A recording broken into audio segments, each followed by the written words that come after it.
Gotham episode 11, Rogues Gallery. Now, this episode I was definitely excited for. Coming off the mid-season finale, there was a huge shift in the series with Jim basically just being taken out of the GCPD by the mayor, and it's like you either quit or you go to Arkham Asylum. And I was really excited to see what was going to happen. I wasn't sure if we get sort of like a replacement person for, Jim, for Bullock and stuff like that, if we get to see a new character come into play or anything like that. And there are just a lot of other elements, like, with this new partner, what could possibly come up. I had all these crazy ideas. But the big thing is, with Jim being at Arkham Asylum, it brings in, a big focus to Arkham Asylum, not just from Jim's standpoint, but if he's there, then he'll, of course, have a much higher connection to the mob because they're going to be going in and doing all their things. Odds are he won't actually run into anyone in Arkham Asylum because that would be a bit too obvious, owning a place you go to do illegal stuff. But I enjoyed this first episode. It didn't give us, really anything big as far as Arkham Asylum. It just gave us our first taste of what things are going to be like with Jim, at Arkham Asylum. And who knows how long this will last for. Of course, with Jim being the character we know he is, he'll end up as the chief of police, sometime in this series. Maybe not in this series, but they'll just end and then he went on to do whatever. But he's going to leave Arkham Asylum at some point, but for now, we get to see what he has to deal with. And apparently he's been there for days because they kind of mention that with the Selena and Ivy thing, where Selena kind of sneaks in and it's like, there's dust on everything and she could smell rotten food basically just walking around. So he's been there. Barbara's just been off having like a weird drug affair, and she, it was really weird. I wasn't expecting that to happen in the mid-season finale. It kind of made me hate her. Just in general, I was fine with her character. I didn't hate her. I think, you could kind of go either way on her character, but once that happened, it was just like, it seemed like it was really out of nowhere for me. And in this episode, we see it's taken even a step further because she's doing all these drugs. And even Montoya is like, you need help. Like, I gotta call Jim because you guys got pills and bottles and crap. So, she's really going downhill. I don't know, of course, this is stuff that Ivy did on the phone playing around. I'm sure that didn't help at all. So, when they finally do end up running into each other, it will probably cause a big issue. But for now, it's just like, these are the little seeds. Like, not only did she cheat on him, which I'm sure he'll end up finding out at some point, but she's gotten back on drugs, and then, she thinks he cheated on her, so that's not going to help anything.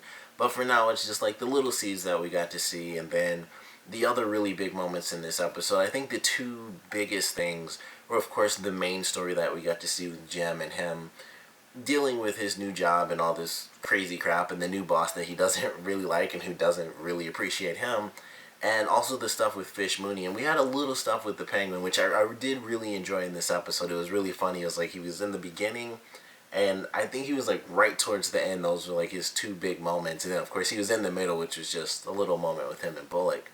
But his moment I enjoyed, and, it was, I think, something he shouldn't have done, like trying to just go, and raise taxes on his own, because although he's, of course, trying to, make a name for himself, it is very dangerous at this point because he's taken on the name of the Penguin, which I thought was really cool in this episode. And, he was a little bit cocky, and he's been cocky in other episodes, but in those episodes, he's, been perfectly fine. He's, like, poisoned cannolis and had people all shot up and, saved the day, all types of stuff. But in this one, I think it was the first time we really got to see, like, his actual downfall, outside of maybe the time Fish, like, stabbed him in the hand when she was really pissed off at him.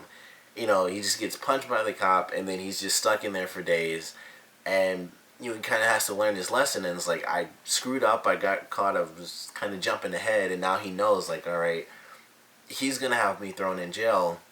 I'm gonna have to, work my way around this and kind of, get on top of things real quick. So I'm excited to see what he does in the next episode, which unfortunately we have to wait 2 weeks for. So that really sucks, because I wasn't expecting that to just, get the episode and then it's like, 2 weeks later. But I'm definitely excited to see what he's going to end up doing. But that was just, a minor portion in this episode that I did really enjoy. But then you have, like, the two really big components, which, of course, is the main storyline with Jim and the stuff that happened with Fish. And both those things I thought were really well done in this episode. I thought the mystery components to both were very interesting, especially the stuff with Fish. I wasn't really sure at all how that was going to play out. And ultimately, I think that matters a lot more than what Jim is dealing with, although the ending I thought was really great because the villain actually escaped, so he's going to, he's just out and about and just killing people left and right in the episode we're going to get in 2 weeks. So I actually thought the ending for it was really good. And also the person it ended up being, while it was obvious, it wasn't 100% obvious to me. It was like, okay, they put their focus on two people. And this is just something that you'll always see. Is like, here's the first obvious person and here's the second obvious person. And the ultimate obvious person typically isn't the one who did it. It's like, all right, you're really weird. You speak in a very, very, very specific manner compared to most people that I've been talking to all day. So there's a big emphasis on this person, really creepy. And that's how the guy was acting, like, I know this and I know that. And he just seemed intelligent and he seemed really creepy. And then they went to the character who basically would always tell the truth. And I was like, okay, as soon as I saw him, then especially because the nurse was defending him, I was like, okay, it's got to be this guy. That was the first thing I thought. And I was hoping that it wasn't. And I definitely thought it was when he was the one who came in and he just had the keys and he killed the guard. And it's like, well, all right, that kind of sucks. It was the obvious person. He's really smart. And even when he was talking to Jim, technically he never answered him when he said, do you have the keys? It was always like the nurse defended him. And that was kind of why I was like, okay, so it's her and she's working with him. But it was actually both of them working for the other guy. So I thought in both ways it was actually really well done because they gave us those obvious cues. And then there were certain moments where it's like, okay, it could actually be this person who's the leader.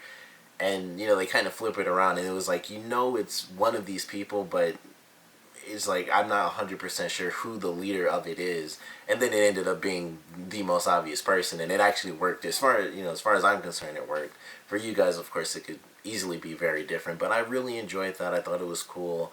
And, technically we did get a new character in this. We got the nurse. And I don't know how that's going to work. She'll probably end up being a new love interest. I don't know. That could happen. Could be nothing. But she's just in there. She's an attractive nurse. It just might happen. I don't know. Because Gordon and Barbara, they may or may not work. They may, take some creative freedoms and this and that. Who knows? But she's in there. She's a new nurse. She'll be at Arkham for however long Jim is there. And then somehow she'll be in the rest of the series as well, I'm sure. But overall, I definitely enjoyed this episode. The stuff with Fish, like I said, I think that was my favorite part because them introducing the fact that Butch may or may not stick with Fish, I thought was really well done because when it's just a random person, like, yeah, I know him because we're all in the mob together, it's really easy to guess. But when it's like, I've been with Fish for, who knows how long. I've been helping her. I'm her right-hand man.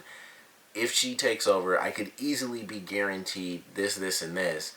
And then the other side of things is, this is a guy I knew, I grew up with. He was like my best friend as a kid. We stole like 15 pounds of meat or whatever together. So I could go over to his side and I'd be guaranteed this, and this because he wouldn't betray me because we were really good friends. So the whole time I was like, I don't know if he really would betray her because it wasn't something I ever even remotely thought of until they actually talked about it in this episode. Because just the way he acted, he always seemed 100% loyal. There were never moments to me where Butch ever seemed like he would even remotely consider going to anyone else. In this, when they introduced it, and they kind of, definitely shut it closed by the end of the episode. But I really enjoyed it. And, the whole time I was guessing until he started talking about how he was always bugged about giving his friend like the crappy pieces of meat, and he had like prime steak. As soon as he said like, yeah, it bothered me since we were kids, I was like, well, bye to you, because the only time anyone apologizes about random stuff from like 15 years ago is when they're about to kill you in TV. That's the only time that ever seems to happen. So I knew what was gonna end up happening in the very last moment, but I definitely enjoyed it. I thought it was a great comeback episode. Like I said, it does suck that we're gonna have to wait 2 weeks already just to get the next episode, but I'm excited to see this villain out in the wild. He's got, he's the intellect, but he has the guy who's going to be like the brute force character, and he had like a cool little electrocution weapon, and they showed it when he like rang the doorbell and the guy touched the doorknob and he killed him right there. I actually thought that was a pretty smart way. It was like a pretty evil genius type of weapon, so I'm excited to see how things play out.